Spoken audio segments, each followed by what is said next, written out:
Good morning, everyone, and welcome to the Rangers Review morning briefing for Tuesday, the 3rd of August. And of course, game day as Rangers gear up for their Champions League third round qualifying round, first leg in Sweden against Malmo. I'm Derek Clark. I'm joined today by Johnny McFarlane. Johnny, how are we doing?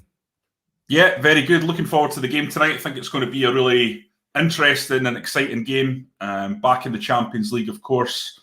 And that's always going to be exciting. We're not going to hear the music quite yet, I don't think, but it feels like it's quite tangible and not far away.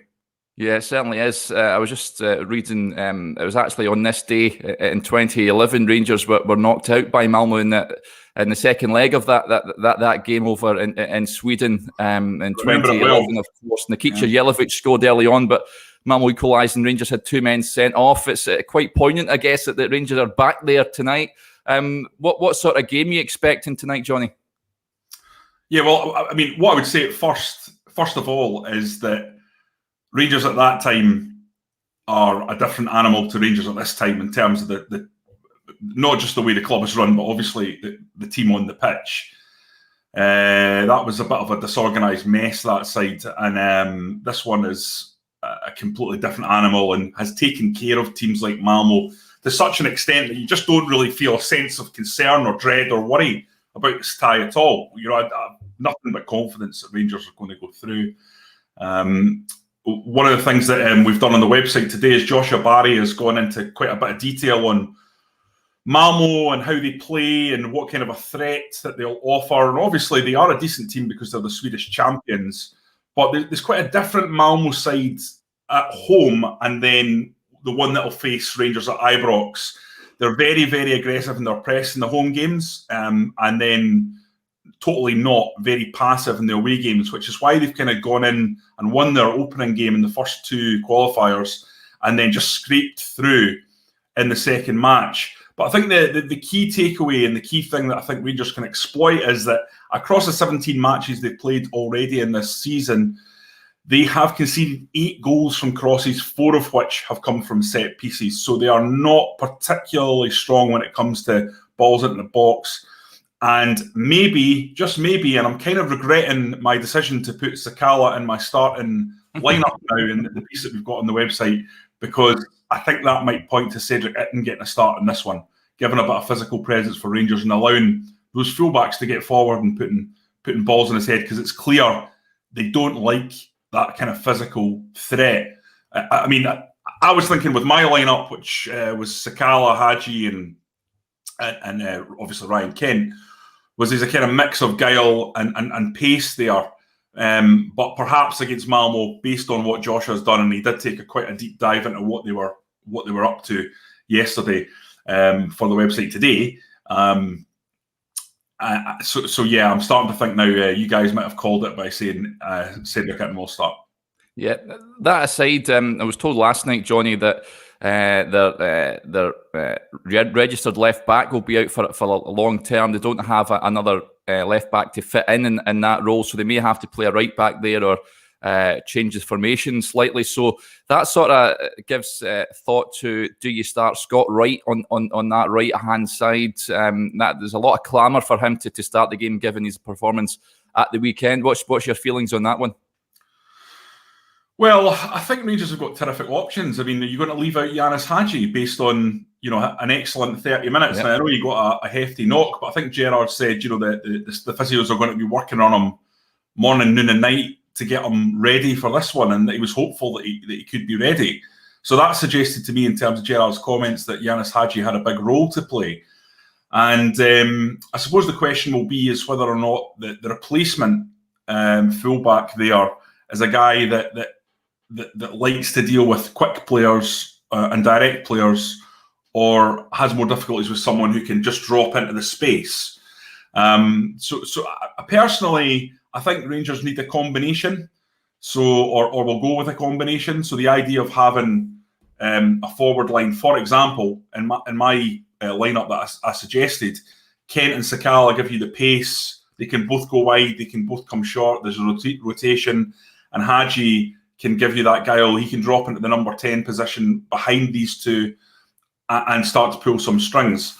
But, Gerrard may want to go with a trio of quick players and go with Wright, Kent and Sakala, or he may want to go with that mix and go with Wright, Kent and Itten. The amazing thing is how many options Rangers have. Again, I keep harking back to what we've got on the website, but you've got a terrific piece today talking about Rangers and how many options they have.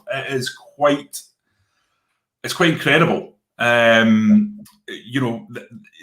I think you talked about in your piece, mate, and this really took me back to 1997 when Rangers had a pre-season game, the Blues v the Whites, and it was two separate teams, two really good teams. I think one had Barry Ferguson, Reno Gattuso, and Paul Gascoigne as the midfield. Ridiculous. And they were the losing side. They got beat 6-1. And the midfield was Gattuso, Ferguson, and Paul Gascoigne. I mean, that is pretty impressive. And just the fact that in those days Rangers had that kind of level of strength and depth, and I think we're getting back to that now. Yeah, no, absolutely. Yeah, we're looking forward to kick-off tonight at 6 o'clock. Prediction-wise, Johnny, if I today push you for a score prediction, how do you think it's going to end up tonight? Listen, I think a draw would be a decent result, but I think Rangers will win. I think it'll be 2-0. Yeah, I'm going 2-1. I think that they're too good not to score, and I can't see them getting beat over there. So, yeah, really looking forward to it. Of course, if they're successful against Malmo, that they'll progress to the playoff round, and the draw was made for that yesterday. We now know potential opponents. It'll be the winners of either Ludogorets of Bulgaria or Olympiacos of Greece. I'm going to be honest, I don't know too much about both sides presently, Johnny, but what's your feeling on that draw? I think both teams are actually quite good and will be difficult. But let's be honest, any Champions League playoff game is going to be a difficult tie. And of the games that there could have been, you're talking about Salzburg, for example, who are a really good Austrian team. That would have been a very, very difficult tie. They've got the tie up with Red Bull and are particularly well run as a club. Or potentially this would be return of Slavia Prague.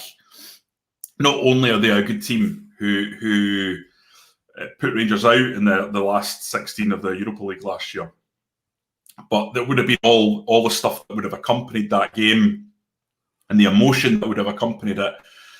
And while I think there would have been a drama to that and an opportunity for Rangers to really to put them out, and what a nasty club they are, and that would have been delicious. At the same time, I'm not sure that level of interest around the game, that level of emotion that would have been around the game, would have been helpful. So I'm pretty happy with that game. If Rangers can get past Malmo, and that's obviously the first thing they've got in front of them, and I think based on what Rangers have been able to do in Europe in recent years, it's an achievable tie. It'll be difficult against either of those teams. Both have reasonable European records recently, but especially with Ibrox, especially with the full Ibrox, that'll give Rangers a really, really good opportunity. I mean, Olympiacos will be tasty, to be fair, with the fans in there if we get through. But we know that Greek fans, have a habit of creating a bit of atmosphere. I think I always remember Rangers under Dick Advocaat when they went to play PAOK Salonika, and just even watching it on the telly, the atmosphere was borderline terrifying. And I remember a lot of the journalists talking about it in their match reports after the game, that it was pretty hairy. Yeah. So you're going to get that if you go to Greece. Yeah, absolutely. But certainly winnable ties to whoever they face, if, of course, they progress against Malmo. Finally, Johnny, we'll just touch on, it seems to be the never-ending this. We're talking about Jordan Jones, but a report yesterday saying he's going to join Wigan on loan for the season. An interesting one. For me, Wigan is an ideal club for him, League One side. I think he'll do well there. But interestingly, on loan, which should be an interesting one. Yeah, it's Rangers will know what's best in terms of the way to move players out. Yeah. Perhaps there's not an opportunity for him to go out on a permanent deal. Perhaps any kind of money that would be coming in for Jordan Jones is not kind of worth gambling for a permanent deal. Yeah, and Ross Wilson perhaps just sees it as if he can go down there in the League One, have a really good season and put himself in the shop window, then there's an opportunity to actually get decent money from him. I think he's got 2 years left, Jordan Jones, on his deal. Yeah. So I think he's a player that's not good. That's not going to be good enough to make it at Rangers. No. We've already spent this broadcast talking about the incredible options Rangers have in forward areas. Scott Wright is far better than Jordan Jones as a player in terms of he's a much more rounded, sophisticated player. Not only does he have pace, but he's got really, really terrific ball control, soft feet. He's very clever on his movements around the pitch. He can go wide. He can go inside. I mean, Jordan Jones is quite one-dimensional in that regard. Listen, I'm not denigrating Jordan Jones. I think he's a good player, but everything's about levels, isn't it? I just think we've got to the level where Jordan Jones is not going to be an option for that team going forward. Yeah, very much. He's very much like George Edmondson. I think League One is his level at the moment, and Rangers are just on a different stratosphere at the moment. Okie dokie, Johnny, that'll do us there. Thanks very much for joining us, folks. Lots of great content on the website. As Johnny says, Joshua Barry with a great analysis piece on Malmo ahead of the game tonight. So go to rangersreview.co.uk to keep your eye on that, and also on our social media accounts as well. We'll be back tomorrow for all the reaction to tonight's game. But until then, keep safe.